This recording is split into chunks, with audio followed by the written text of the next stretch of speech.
जय माता दी दोस्तों यारों, आज जरूर सुने इन रहस्यमयी बातों के बारे में। वीडियो में आगे बढ़ने से पहले अगर आप सब हमारे चैनल भक्ति में शक्ति 8824 पर पहली बार आए हैं तो अपने इस चैनल को सब्सक्राइब जरूर कर ले। दोस्तों, एक महात्मा ने बताया, अगर मनुष्य कुत्ते को रोटी खिलाने के 8 फायदे जान जाए तो कभी दुखी नहीं होगा। महात्मा ने बताया, कुत्ते को एक टुकड़ा रोटी खिलाने से क्या फल मिलता है। एक समय की बात है, एक जंगल में एक महात्मा उपदेश दे रहे थे। तभी सबल नाम के शिष्य ने पूछा, गुरुदेव, मेरे मन में एक प्रश्न उठ रहा है। महात्मा ने कहा, भन्नत निसंकोच होकर पूछो, आपके मन में वह कौन सा प्रश्न उठ रहा है। तब सबल ने कहा, गुरुदेव, मैं ये जानना चाहता हूँ कि कुत्ते को एक टुकड़ा रोटी खिलाने से मनुष्य को कौन सा फल मिलता है। तभी महात्मा ने कहा, भांते कुत्ते को एक टुकड़ा रोटी खिलाने से मनुष्य को 8 फायदे होते हैं, तथा जो भी मनुष्य इन फायदों के बारे में जान जाता है उसका जीवन धन्य हो जाता है और उसको जीवन में कभी दुखों का सामना नहीं करना पड़ता है। जो भी मनुष्य पृथ्वी लोक पर कुत्ते को एक टुकड़ा रोटी खिलाता है उसे 8 फायदे होते हैं और वह जीवन भर सुखी रहता है और उससे मृत्यु के बाद मोक्ष की प्राप्ति होती है। महात्मा ने कहा, अक्सर मनुष्य कई मौकों पर कुत्ते का नाम लिया करते हैं। किसी को गाली देते समय भी मनुष्य की जुबान पर कुत्ते का नाम आता है। मनुष्य गाली आदमी को देता है, परंतु नाम कुत्ते का बदनाम होता है। तो क्या कुत्ते का जीवन इतना गया गुजरा है। भगवान बुद्ध ने कहा, एक समय की बात है, एक काले रंग का कुत्ता था। वह बहुत ही लाचार था और भूखा प्यासा था। वह गांव में सभी के घर घर जाता था, परंतु उसे कोई भी व्यक्ति रोटी का एक टुकड़ा भी नहीं देता था।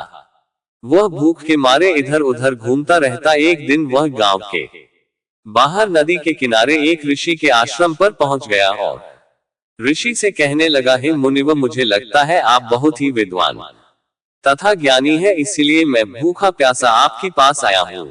कृपा करके आप मुझे एक टुकड़ा रोटी का दे दीजिए, जिसे मैं खाकर अपनी भूख को शांत कर लूं। तभी वह ऋषि कहता है, हे स्वान, क्या तुम्हें गांव में एक टुकड़ा रोटी का किसी ने नहीं दिया जिसे तुम खाकर अपनी भूख मिटा सको। महात्मा ने कहा, बनते वह कुत्ता ऋषि से कहता है, हे मुनिवर, मैं आपको क्या बताऊं, आप मेरी बातों पर विश्वास नहीं करोगे।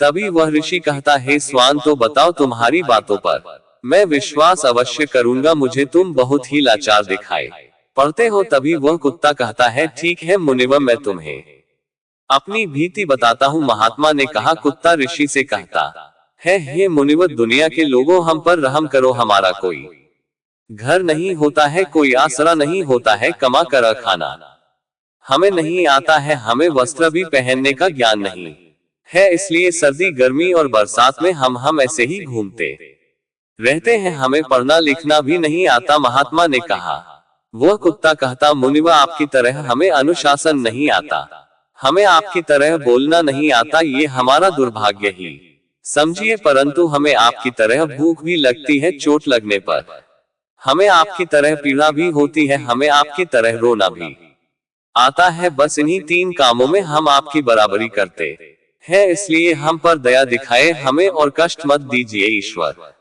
ने तो हमें वैसे भी कष्ट देकर ही भेजा है, ऊपर से आप लोग हमें परेशान करते हैं। हम आपकी तरह मनुष्य नहीं है, हम पराधीन जीव हैं। जब हमारा जन्म हुआ उस समय हमारे आंख कान बंद थे, कह नहीं सकते कि उस समय आपके जन्म पर जैसे नाच गाना होता है, बाजे बजते हैं, खुशी मनाई जाती है। हमारे जन्म पर भी यह सब हुआ होगा। हमारे जन्म पर किसने खुशी मनाई होगी। हम जिस बिछौना पर थे वह रुई का नर्म तो था, सर्दी बिल्कुल नहीं लगती थी। मैं मन में सोच रहा था कि किसी बड़े घर में पैदा हुआ हूँ, लेकिन जब हमारी आंख खुली तो मैंने देखा कि हमारी माँ, जिसे आप लोग कुतिया बोलते हो, वह अपने 5 बच्चों को छाती से चिपका कर एक राह के ढेर में पड़ी थी। हम 5 भाई थे, बाकी 4 भाई तो लाल और भूरे रंग के थे। मैं अकेला ही काले रंग का था, सबसे छोटा मैं ही था, इसलिए कमजोर था। मेरी माँ हम लोगों के पास कम ही आती थी, क्योंकि उसे भी अपने भोजन की व्यवस्था करनी पड़ती थी। यदि वह ना खाती तो हमें दूध कहाँ से पिलाती उसे। माँ पर हम 5 भाई निर्भर थे, वह बेचारी अपने भोजन के लिए इधर उधर दौड़ती रहती थी। कभी भोजन मिल भी जाता था, कभी नहीं भी मिलता था, लेकिन वह हमेशा हम पांचों का बड़ा ख्याल रखती थी। आखिर वह हमारी माँ थी। वह रात भर जागकर गांव की रखवाली करती थी। किसी की मजाल नहीं थी कि कोई अनजान आदमी बुरी नियत से गांव की तरफ भी झांक जाए। दूसरे गांव के कुत्ते भी हमारी माँ के डर से गांव में नहीं आते थे। गांव के किसी किसान के खेत में कोई जानवर खड़ी फसल खाने आते तो हमारी माँ उसे दौड़कर भगा देती। गांव वालों के लिए इतना सब करने के बाद भी कोई मनुष्य तो हमारी माँ को भोजन तक नहीं देता था। भोजन के लिए हमारी माँ को मजबूर होकर छीना झपटी करनी पड़ती थी। कई बार तो लोग उसे लाठी डंडों से पीट पीट कर भगा देते थे। बेचारी उस दिन भूखी प्यासी रहकर पेट की आग से जलती रहती थी।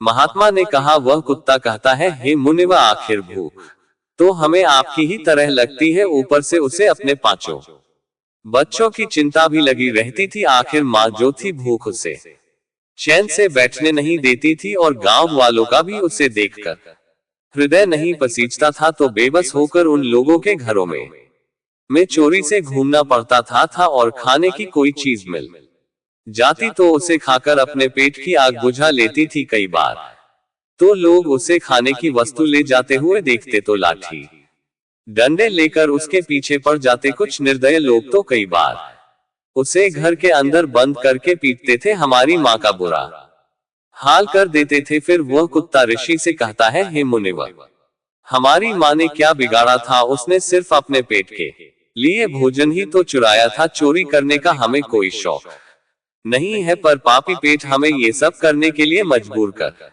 देता है। एक दिन की बात है, बड़ी जोरदार बरसात हुई, ओले पड़े थे, ठंडी हवा चल रही थी। उस ठंड में ठिठुर कर हमारे 3 भाई मर गए। उस दिन हमारी माँ बहुत रोई थी, लेकिन मनुष्य हमारी पीड़ा को नहीं समझे, क्योंकि उसके बच्चे थोड़े ही मरे थे। फिर वह कुत्ता कहता है, हे मुनिवर, अब हम सिर्फ 2 भाई रह गए थे। हमारी माँ हम दोनों की अच्छे से देखभाल करने लगी। फिर एक दिन उसी गांव में ठाकुर साहब के घर पर दावत चल रही थी और अनेक प्रकार की मिठाइयां बन रही थी। ठाकुर साहब के घर काफी मेहमान आए हुए थे। हमारी माँ कुछ खाने की तलाश में बार बार उधर जाती, लेकिन लोग उसे दुत्कार कर भगा देते थे। किसी को उस पर इतना भी तरस नहीं आया कि एक रोटी उस बेचारी को खाने को फेंक दे। एक रोटी से उनका क्या बिगड़ जाता? मेरी माँ बार बार जाती और वही खड़ी खड़ी देखती रहती थी। ठाकुर साहब के आंगन में दावत खाने का सिलसिला चालू हुआ। भोजन परोसा जाने लगा। मेरी माँ भी वहीं जाकर पूछ हिलाने लगी। खाना परोसने वाला आदमी जब किसी काम से भीतर गया तो मेरी माँ दबे पांव रोटी लेने को चल पड़ी। फिर दूसरे आदमी ने मेरी माँ को जाते हुए देख लिया तो चारों ओर से लोग चिल्ला चिल्ला कर उसकी तरफ भागे। मेरी माँ उनकी चीख सुनकर घबरा गई। 2-3 आदमी लाठी लेकर उसके पीछे बड़ बेहरमी से दौड़े। मेरी माँ वहां से घबराकर भागने लगी, परंतु उसे वहां से निकलने का कोई रास्ता नहीं मिला,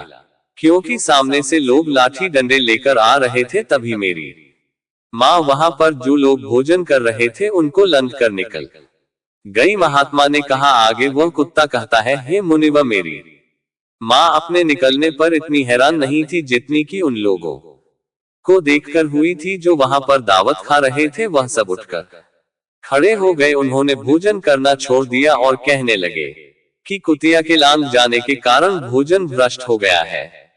सब एक दूसरे से विचार विमर्श कर रहे थे कि अब क्या किया जाए, खाना तो सब खराब हो गया। फिर ठाकुर साहब फूट फूट कर रोने लगे। कुछ लोग तो ये भी कह रहे थे कि भाई कुतिया के लांघन से भोजन खराब कैसे हो गया? उसने खाने में या पतलों में मुंह थोड़ी डाला है, सिर्फ ऊपर से लांघ कर ही तो गई है। और कहने लगे, शहरों में तो लोग कुत्ते को पालकर घर के अंदर सुलाते भी हैं और खिलाते भी हैं, तो इसमें कोई बुरी बात नहीं है। अगर कुतिया लांघ कर गई है तो भोजन खराब नहीं हुआ है। लेकिन उनमें से कुछ लोग बड़े घरों से ताल्लुक रखते थे, उन्होंने एक भी नहीं चलने दी। कह रहे थे कि भोजन तो भ्रष्ट हो गया है, ये हमारे खाने के लायक नहीं है। आखिरकार उन्हीं की बात मानी गई। अब तो वह सारा भोजन गरीबों में बांट दिया गया। उस दिन तो मेरी माँ को खूब पेट भर के खाना मिला था ऐसा सुख उसने जीवन में कभी नहीं पाया था, लेकिन वह सुख उसके लिए बड़ी मुसीबत बन गया। वह भोजन करके वहां आराम से लेटी ही थी, उतने में वह ठाकुर डंडा लेकर वहां आ पहुंचा और उसे बुरी तरह से पीटने लगा। उसे बाहर भागने का भी कोई अवसर नहीं मिल पाया। डंडों की चोट से वह बुरी तरह से चिल्लाने लगी। मां का विलाप सुनकर पत्थर भी पसीज जाता है, पर उस निर्दय को उस पर जरा भी रहम नहीं आया। वह उसे कठोरता पूर्वक पीटता रहा। मां का वह शौर पूरे गांव में सुनाई दे रहा था। तब कुछ लोग आए और उसे समझाते हुए बोले, ठाकुर साहब जाने दो, भूख में तो आदमी की भी बुद्धि भ्रष्ट हो जाती है। ये तो एक पशु है, इसे अच्छे बुरे का क्या ज्ञान। अब इसे मारकर आपको क्या मिलेगा, जो होना था सो हो गया। लोगों के समझाने के बाद उसने हम मां को पीटना बंद किया। मां ने आकर सारी कहानी हम दोनों भाइयों को सुनाई। हमने सोचा कि कितना कष्ट भरा है हम कुत्तों का जीवन। आदमी एक रोटी के टुकड़े के बदले एक चोर की जितना पीटता है। बेकार है ऐसे लोग जो हम लोगों की पीड़ा को नहीं समझते। महात्मा ने कहा, वह कुत्ता कहता है, हे मुनिव, एक दिन की बात है, उसी गांव के बाहर एक ब्राह्मण आकर ठहरा हुआ था।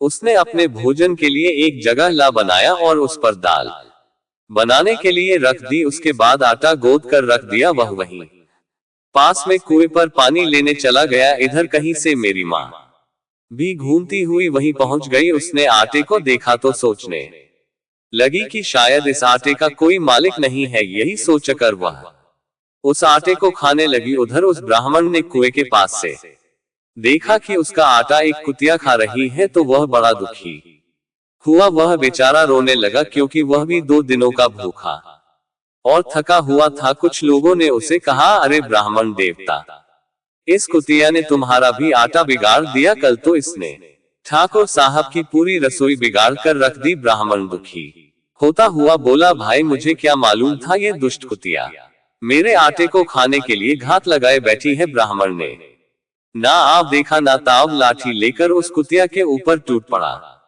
माँ उस आटे को ठीक से खा भी नहीं पाई थी, पर उससे ज्यादा कि उस पर लाठी बरस गई। महीनों तक मेरी माँ लड़खड़ाते हुई घूमती रही। तब उस दिन समझ में आया कि आदमी कितना खुदगर्ज है। हम उसका कोई भी कार्य करते हैं तो भी वह हमें नहीं समझता। आगे वह कुत्ता कहता है, मुनिवा, हमारी कमी यह है कि हम उन्हीं मतलबी इंसानों के अधीन रहना चाहते हैं जो हमें कष्ट देता है, जो हमें प्यार से खिलाता है। हम उसके कितने काम आते हैं यह नहीं पता। उनके घर की रखवाली तो करते ही है, साथ ही साथ और भी बहुत सारे लाभ हैं जिन्हें मनुष्य नहीं जानता। महात्मा ने कहा, यदि मनुष्य कुत्ते को रोटी खिलाने के फायदे जान जाए तो अपने जीवन में होने वाले नुकसान से बच सकता है। आज मैं आपको बताऊंगा कुत्ते को रोटी खिलाने के 8 फायदे। मनुष्य को पता नहीं है कि जब भी घर में रोटी बनाई जाती है तो सबसे पहली रोटी गौमाता की होती है और पिछली रोटी कुत्ते की होती है। महात्मा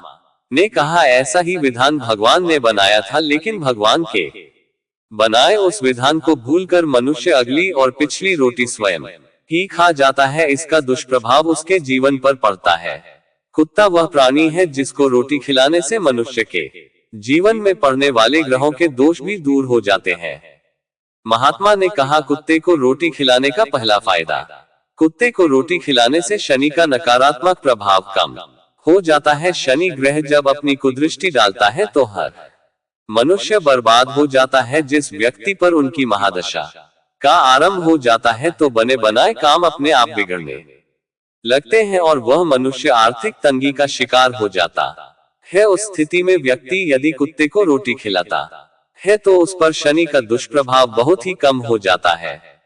कुत्ते को रोटी खिलाने का दूसरा फायदा, कुत्ते को रोटी खिलाने से भाग्य आपके पक्ष में हो जाता है। आपके घर के अंदर नकारात्मक शक्ति नष्ट हो जाती है। कुत्ते को रोटी खिलाने का तीसरा फायदा, कुत्ते को रोटी खिलाने से माता लक्ष्मी प्रसन्न हो जाती है और आपके घर में धन दौलत की कभी कमी नहीं रहती है। कुत्ते को रोटी खिलाने का चौथा फायदा, कुत्ते को रोटी खिलाने से आपके ऊपर कर्ज नहीं चढ़ता और जो पह से आप कर्जदार हैं उससे भी मुक्ति मिल जाती है। कुत्ते को रोटी खिलाने का पांचवा फायदा, कुत्ते को सुबह शाम भोजन देने से आपका व्यापार बहुत अच्छे से चलता है कुत्ते को रोटी खिलाने का छठा फायदा। कुत्ते को रोटी देने से आपकी आयु में वृद्धि होती है और अटका हुआ धन वापस मिल जाता है। कुत्ते को रोटी खिलाने का सातवां फायदा।